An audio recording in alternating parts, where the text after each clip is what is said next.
Here are more extreme revenge stories from history. Number 1. Pierre Picot. If you had unlimited money, how far would you go to get revenge on friends who betrayed you? It's the turn of the 19th century in Napoleonic France, and for 25-year-old shoemaker Pierre Picot, life's going great. Though he isn't rich, he's in love with a beautiful woman named Marguerite Vigoureux, and surprisingly, she loves him too. After dating for a while, Pierre finds out that Marguerite is actually from a noble family and is very wealthy. Didn't really matter to Pierre, but what a bonus! He asks Marguerite to marry him and she says yes.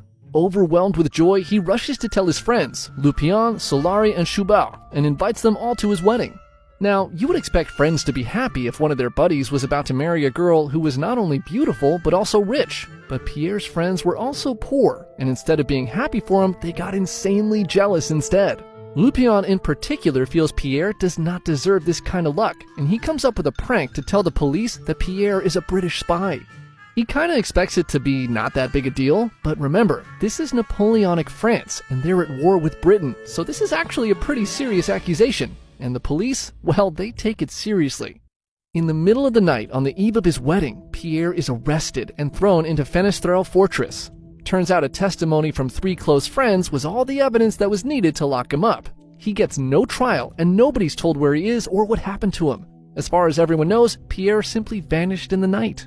On their wedding day, Marguerite is left standing at the altar. She's destroyed and mourns for Pierre for 2 years, but eventually she moves on and marries Lupion, Pierre's one-time friend who got him thrown in prison in the first place. Back in the dungeon at Fenestrelle, Pierre has absolutely no idea why he's there. After 2 years with no contact with anyone other than prison guards, he scrapes a hole through his prison wall and finds an elderly man on the other side. This man is an Italian priest named Father Tori, and the two become friends.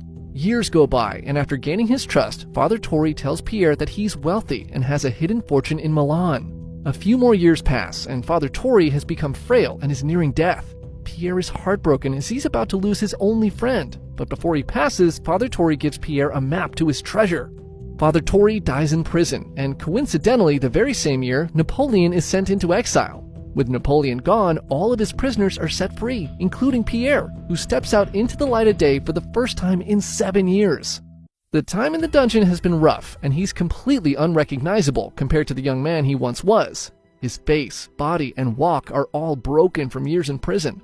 At first glance, he now appears to be closer to 50 than a man in his 30s. Pierre travels to Milan and finds Father Tori's treasure. His dear friend was not lying, and he's now made him rich beyond belief. He travels back to France with his wealth and a new name and runs into a friend named Antoine Alloud, who, by the way, did not recognize Pierre at all.